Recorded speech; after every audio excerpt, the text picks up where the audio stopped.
usahamu sendiri takkan menolongmu. Tuhanmu mengiringi doamu yang teguh. Sidang jemaat kekasih Tuhan, mari kita merendahkan diri di hadapan Tuhan, mengaku pelanggaran dosa kita dan memohon pengampunan Tuhan. Kita berdoa.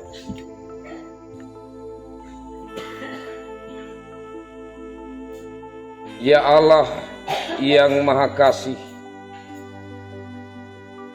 yang terus menyatakan kasih setiamu di dalam kehidupan kami. Meskipun sesungguhnya kami tidak layak untuk menerima kasih pemeliharaan, namun kesetiaan Tuhan tidak dapat digagalkan dari kegagalan kami menuruti perintah Tuhan. Karena itu saat kami merenungkan betapa pemeliharaan Tuhan sungguh nyata dalam hidup kami sungguh merasa malu. Bahkan kami menyesal karena seringkali kami melanggar perintah Tuhan. Dalam kesempatan yang Tuhan perkenankan kami beribadah saat ini, kami mengakui di hadapan hadirat-Mu ya Tuhan, bahwa kami anak-anak-Mu yang lemah ini, anak-anak-Mu yang tidak jarang menuruti keinginan kedagingan kami, menuruti bisikan dari suara kuasa jahat, melalaikan akan perintah Tuhan. Kami mohon Tuhan, ampuni kami, sehingga kami layak untuk beribadah kepadamu. Kami layak menerima berkat-berkat Tuhan, pemeliharaan Tuhan. Terkhususnya dalam ibadah saat ini, kami peroleh berkat karena pengampunan Tuhan.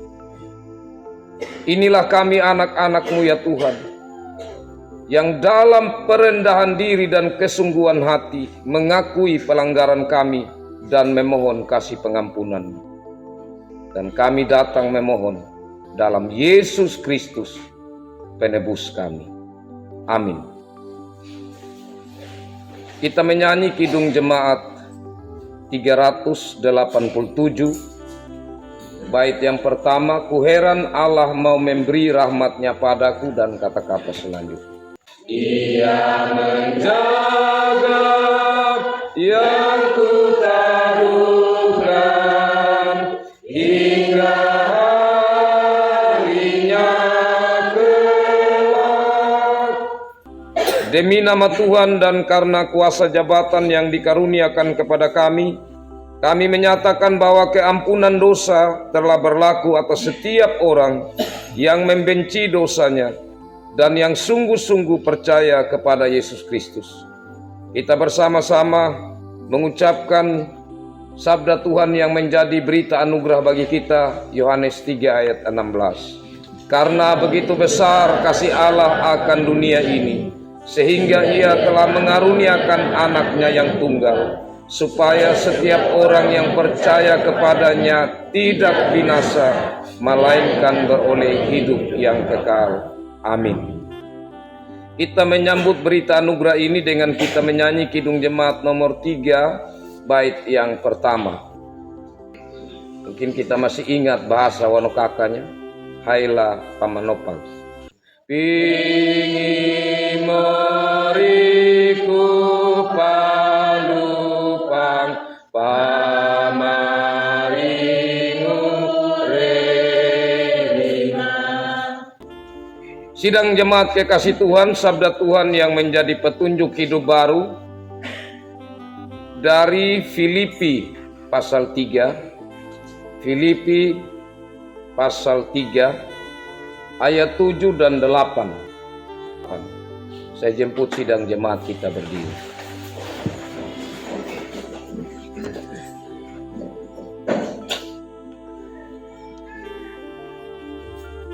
Saya bacakan bagi kita sabda Tuhan yang menjadi petunjuk hidup baru ini.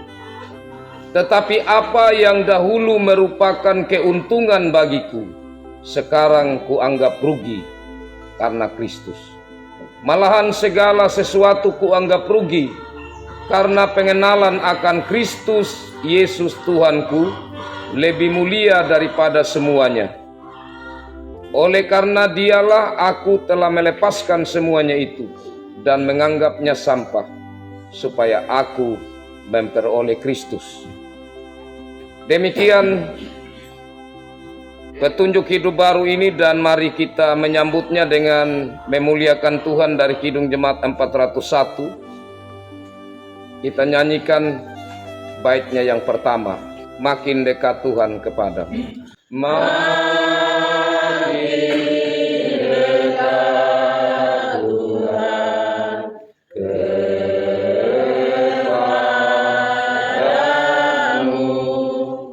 Silakan kita duduk. Sidang jemaat kekasih Tuhan, kita masuk dalam pemberitaan sabda Tuhan. Firman Tuhan dari Injil Lukas pasal 5 ayat 1 sampai 11. Mari kita berdoa untuk pemberitaan sabda Tuhan. Kita berdoa. Ya Allah Bapa di sorga, Allah yang telah menyatakan diri dalam Yesus Kristus firman hidup,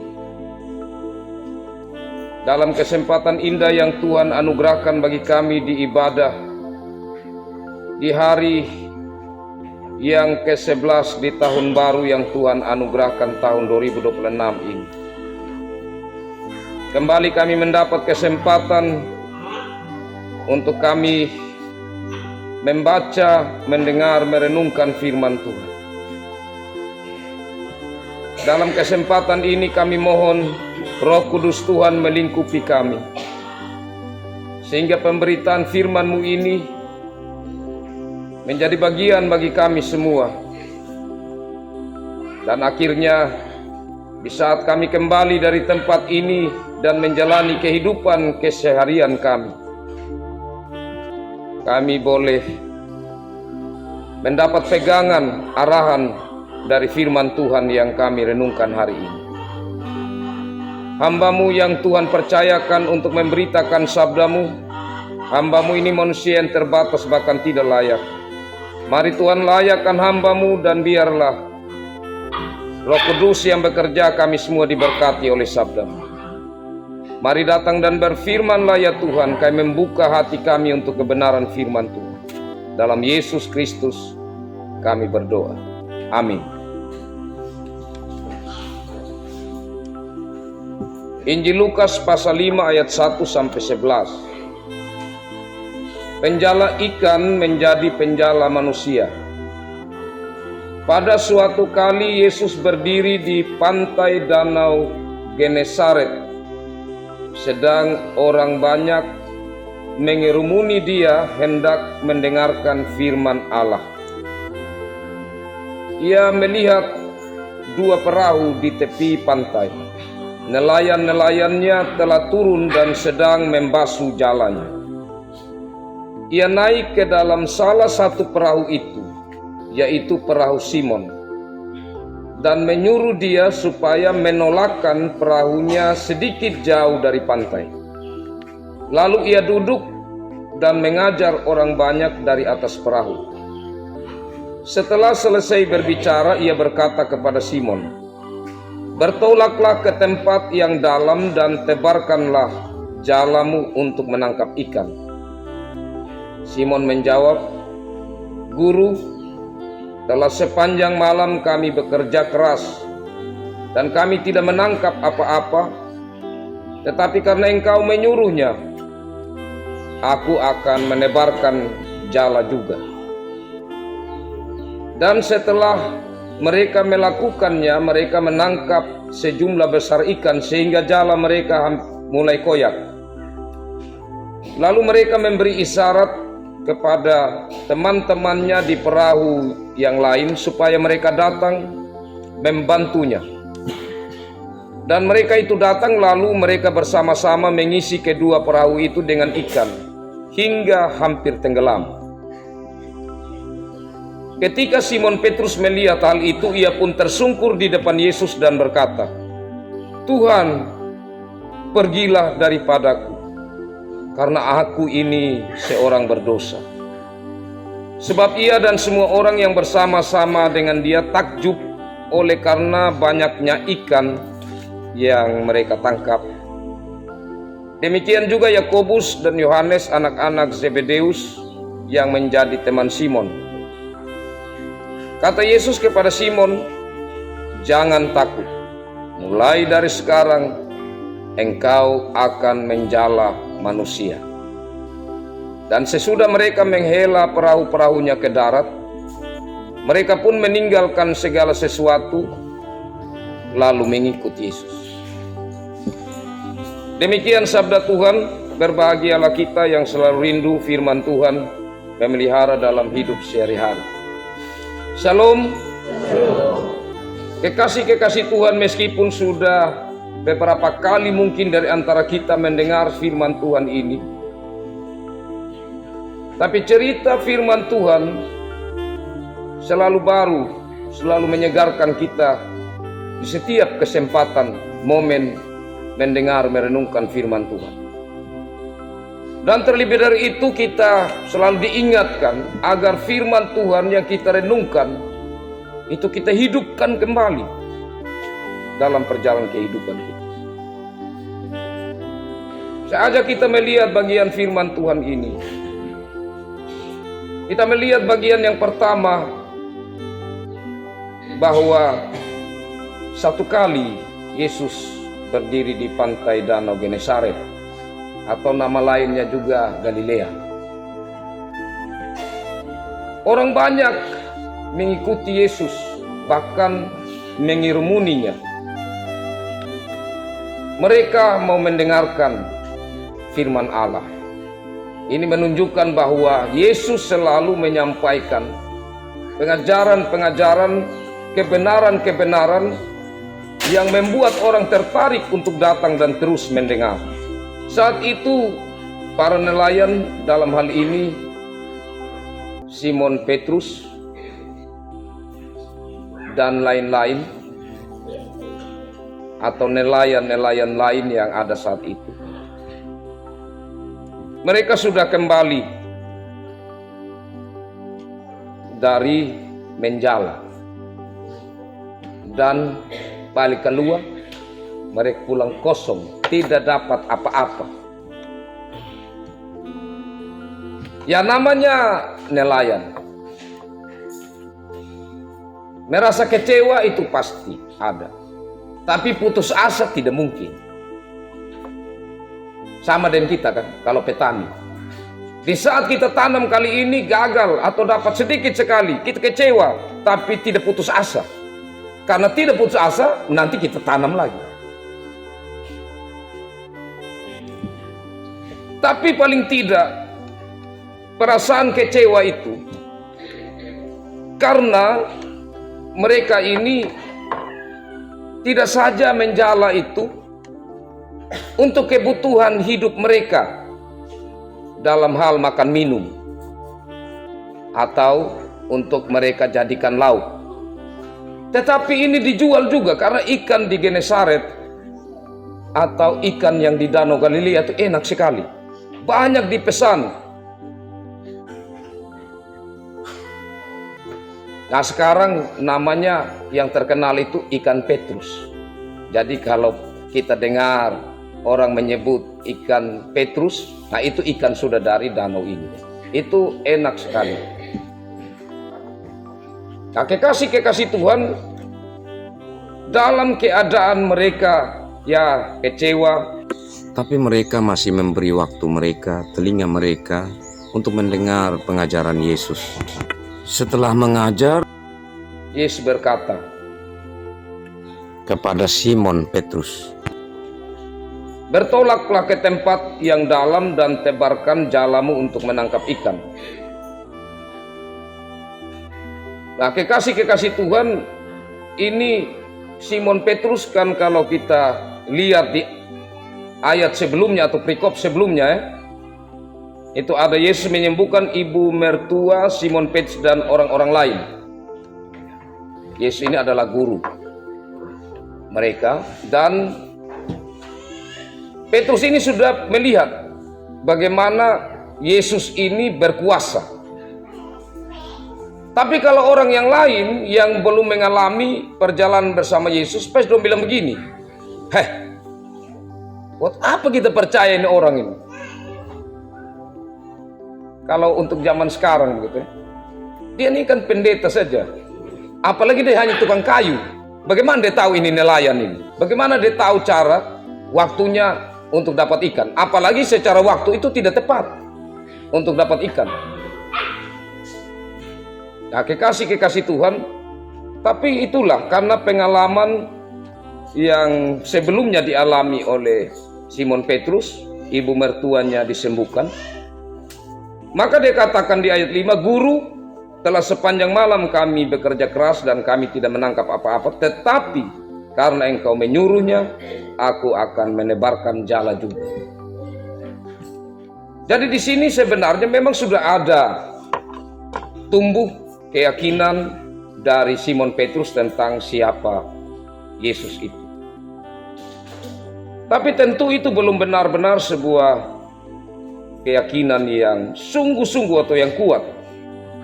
Tapi tidak juga untuk dia ya sekedar ya coba-cobalah, tidak juga. Artinya karena dia punya pengalaman tadi sebelumnya. Dan kemudian hasilnya kita ikuti tadi, dan dalam bacaan kita, bahwa mereka mendapatkan ikan yang banyak. Nah, anehnya di ayat 8, ketika Simon Petrus melihat hal itu, ia pun tersungkur di depan Yesus dan berkata, Tuhan, pergilah daripadaku karena aku ini seorang berdosa. Kalau mengalami peristiwa besar seperti itu, kalau terjadi pada kita, apa yang kita pikirkan? Pasti kita bilang, Tuhan, tinggallah bersamaku. Ini dia bilang pergi kan. Kalau kita tinggal, kenapa? Logikanya begini, atau masuk akalnya begini. Yesus ini mampu untuk membuat mujizat kan? Ya secara logika saja Petrus bisa bilang, woi kalau begitu ini Tuhan tolong tinggal dengan kami. Ini kami bisa kaya raya.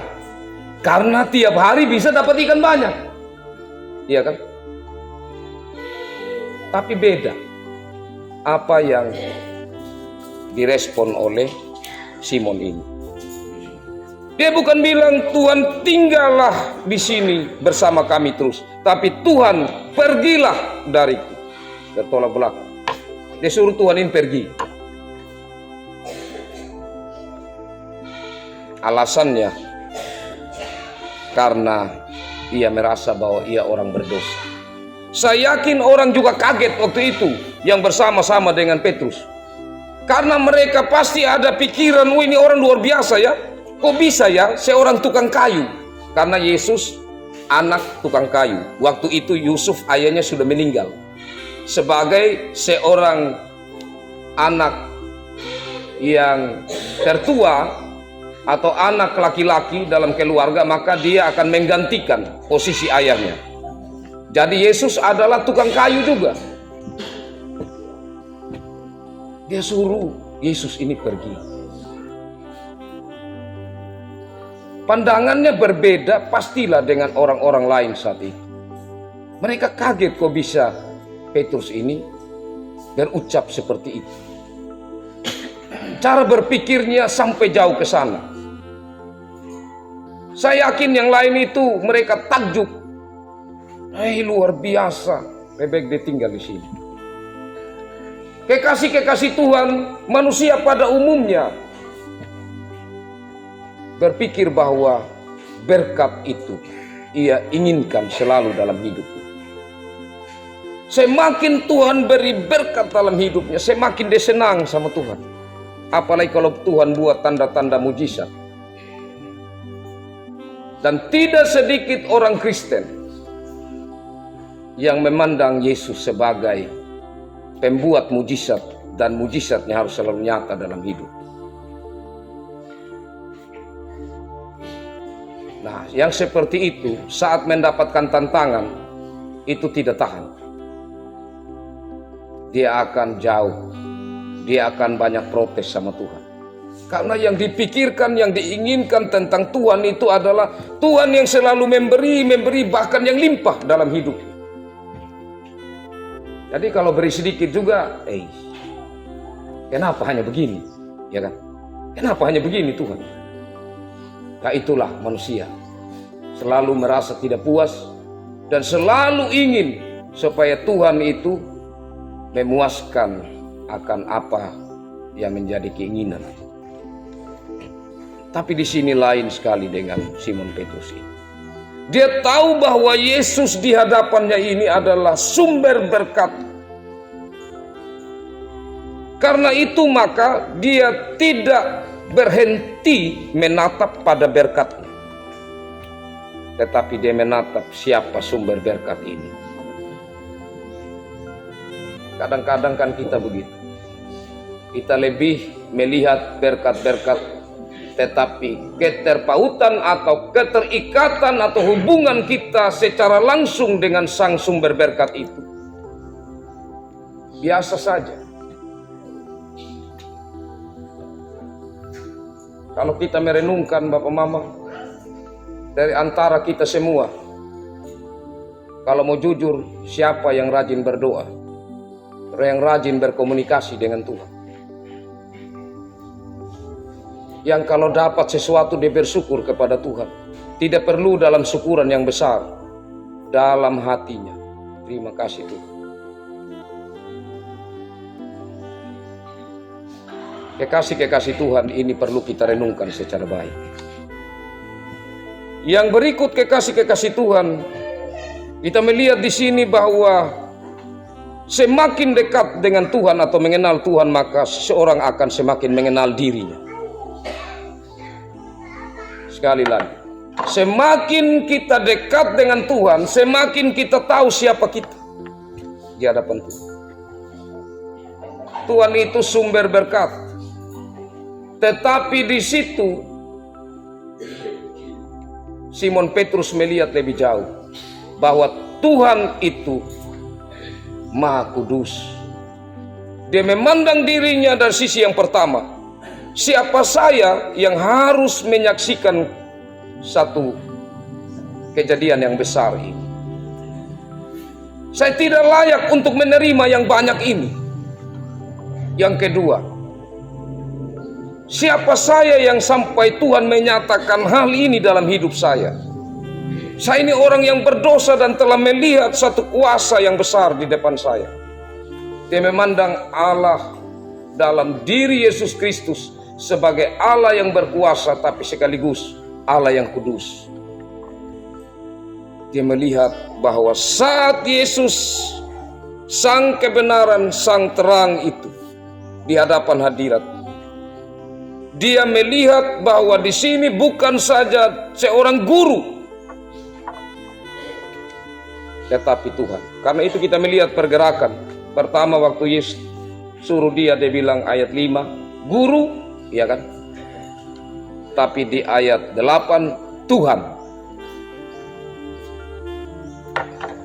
Dia melihat di sini bahwa di depannya adalah Tuhan yang berdiri.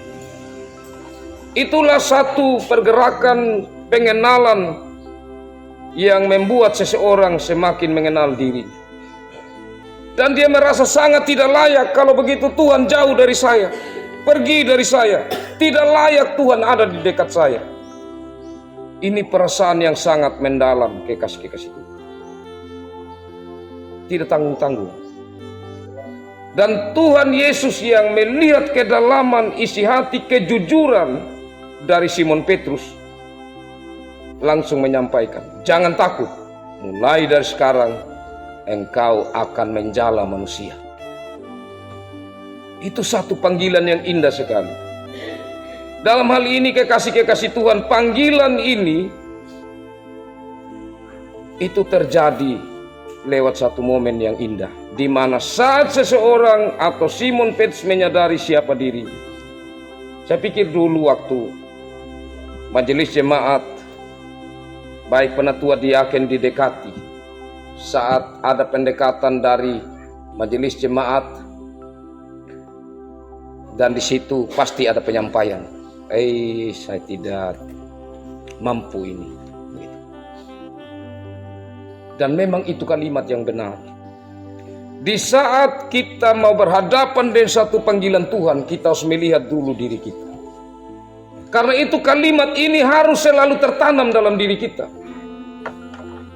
Kalau tertanam di dalam diri hamba-hamba Tuhan, maka disitulah semangat untuk diperlengkapi selalu ada. Karena majelis yang pendekatan bilang, Tuhan pasti akan memampukan, akan memperlengkapi. Caranya lewat apa? Lewat PA majelis jemaat, itu Tuhan perlengkapi di situ. Kita yang merasa bahwa tidak. Lewat kita menyampaikan firman kepada orang lain, kita memberi mereka penguatan, dan kita sendiri mengoreksi diri dan menguatkan diri sendiri.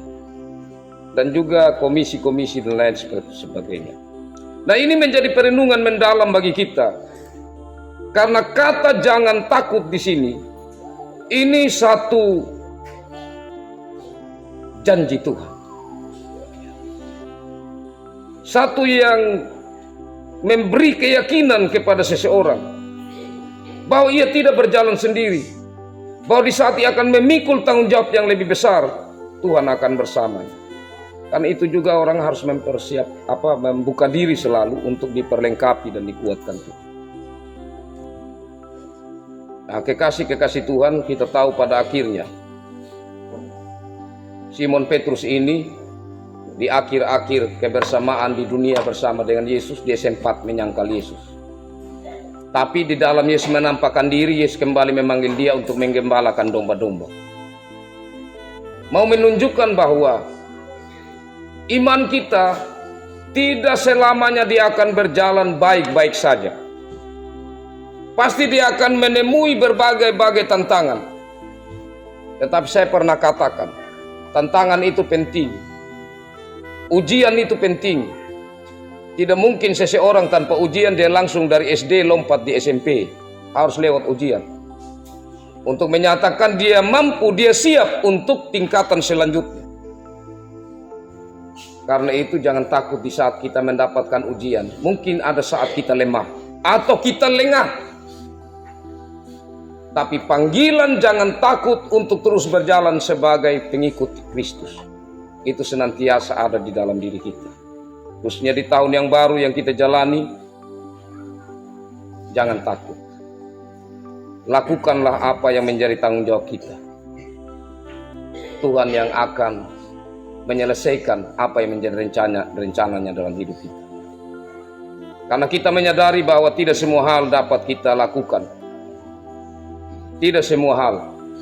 Seberapa hebat pun kita dalam satu bidang tertentu, seperti nelayan-nelayan ini, mereka hebat di Danau Galilea, tetapi ada saatnya mereka tidak mampu untuk melakukan apa yang mereka harapkan dengan kemampuan mereka sendiri. Marilah kita mengandalkan Tuhan senantiasa dalam hidup kita. Dia dapat melakukan lebih dari apa yang mampu kita lakukan, bahkan yang tidak dapat kita lakukan. Tuhan memberkati firman-Nya dan memberkati kita semua. Amin. Kekasih-kekasih Tuhan, mari kita satu hati dalam doa syukur syafaat. Kita berdoa. Ya Allah Bapa di sorga, kami datang bersyukur kepadamu untuk kesempatan indah yang Tuhan nyatakan. Kami mendapat kesempatan beribadah, dan dalam ibadah ini kami sudah membaca, mendengar, merenungkan firman Tuhan.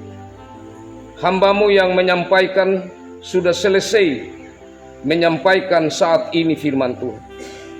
Tapi kami mohon Roh Kudus Tuhan terus berbicara, terus memberi pengertian firman ini di dalam kami menjalani hari-hari hidup kami, sehingga firman-Mu ini menjadi hidup di dalam aktivitas hidup kami.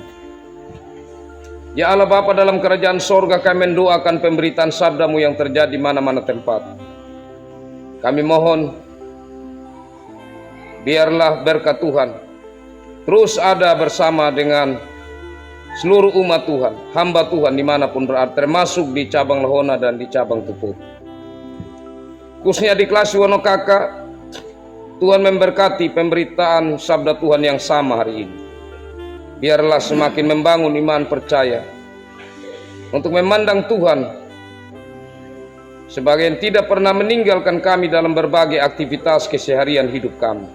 Selalu ada dan mau menyatakan bahwa Tuhan hidup. Tuhan tidak pernah meninggalkan kami. Ya Allah Bapa dalam kerajaan sorga, dalam kesempatan ini kami membawakan berbagai ungkapan syukur kami kepadamu. Ada anak-anak Tuhan yang bersyukur karena ulang tahun. Ada anak-anak Tuhan yang bersyukur karena Tuhan menghadirkan seorang anak di dalam rumah tangga mereka, dalam keluarga mereka. Ada anak-anak Tuhan yang sembuh dari sakit. Ada anak-anak Tuhan yang mampu melewati beban berat dalam hidup, bahkan yang menemukan jalan keluar untuk pergumulan. Kami bersyukur untuk semua hal yang Tuhan nyatakan khususnya seminggu yang telah kami jalani. Dan dalam kesempatan indah ini Tuhan, kami juga membawa syafaat kami, gumul dan harapan kami ke hadapan hadirat Tuhan. Kami mendoakan untuk pelayanan Tuhan, baik kemajelisan maupun komisi-komisi. Mari Tuhan memberkati, biarlah semua berjalan di dalam campur tangan Tuhan.